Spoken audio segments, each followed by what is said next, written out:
Salut tout le monde! Pour notre dernière semaine en Alaska, on a décidé de vous apporter au beau milieu du parc national de Wrangell, situé au sud-est de l'Alaska.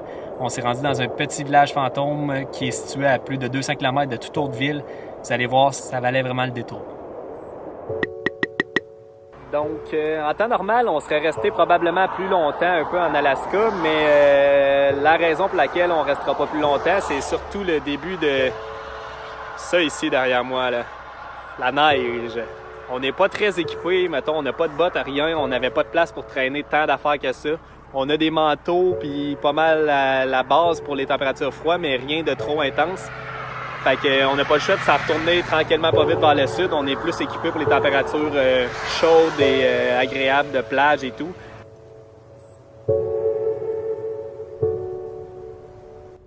Donc quand même pas 30 minutes de route, là, la différence est flagrante. On a juste monté un peu en altitude, puis regardez ça. On est littéralement entouré de neige. Il y a quand même un bon 2-3 pouces là, au sol, là. C'est pas rien qu'un peu.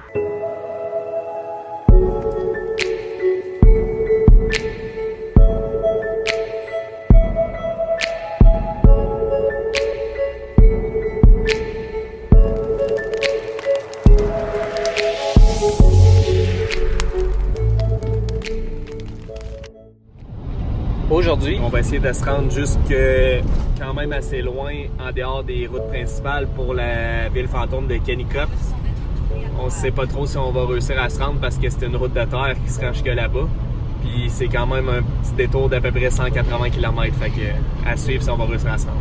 Dans le fond, Kennecott, c'est une ancienne mine abandonnée. Ça a été trouvé dans les années fin 1800. Ils ont trouvé vraiment beaucoup de cuivre là-bas. Fait qu'ils ont exploité tout ce qu'ils pouvaient. Puis en 1938, il n'y avait plus rien. Fait que tous les travailleurs sont partis de ce petit village-là. Puis en 1950, il restait vraiment plus personne.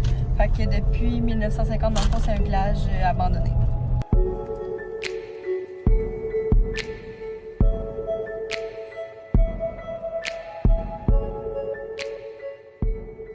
Là, on vient d'arriver au plus loin qu'on peut se rendre avec l'auto. On est à environ 9 km de marche du village. Fait que sûrement que demain matin, on va se lever puis se rendre direct là-bas. Parce que là où on est rendu, il y a un pont juste pour piétons. Puis il y a un petit village qui est juste l'autre bord, que ça s'appelle McCarthy. C'est le village qui a encore du monde qui est le plus proche du village abandonné.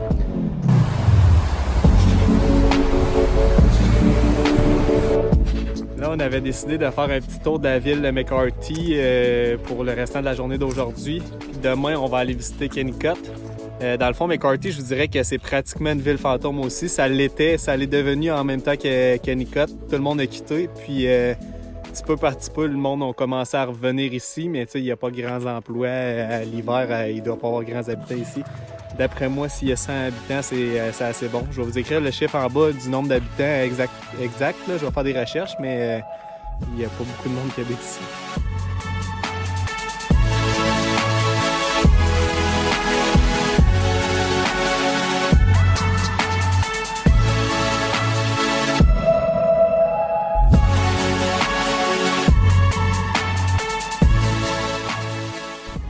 Donc, il est présentement 10h. On vient de finir de préparer notre stock pour aller au village de Kennecott. On s'est trouvé quelqu'un qui va venir nous porter pour 10 $ US par personne là-bas. Fait qu'au moins, on va sauver un 10 km. On verra si jamais on décide qu'il nous ramène aussi. On va essayer de délaisser ça avec lui.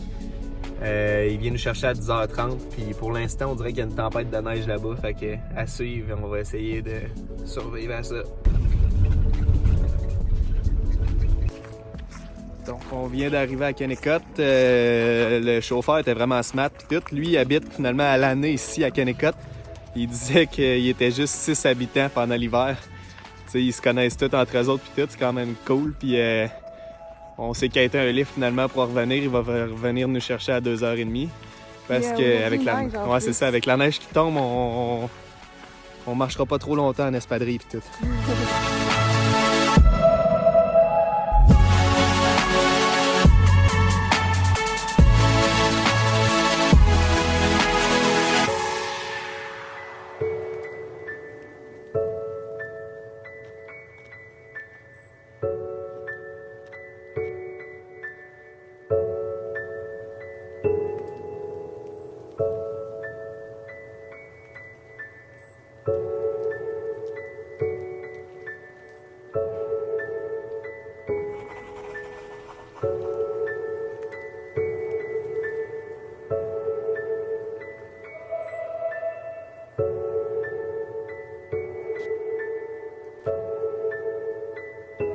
Devinez qu'est-ce qui a laissé cette trace. C'est moi. J'en ai de me faire mal. On commençait à avoir fret pas mal, puis notre lift arrivait juste dans 1 heure. On a vu qu'il y avait du monde dans une petite cabane, fait qu'on est allé cogner, puis ils nous ont dit de rentrer en attendant. On a un petit spot au chaud. Qu'est-ce que tu fais? Ouais, je vous l'ai dit.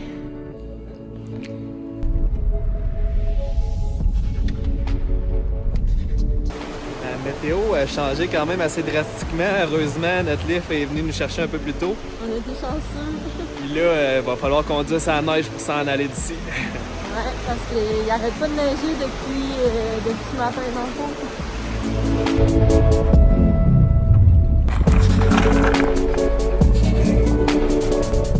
Pour le reste de la journée, on annonce qu'on va faire de la route, puis de la route, puis de la route.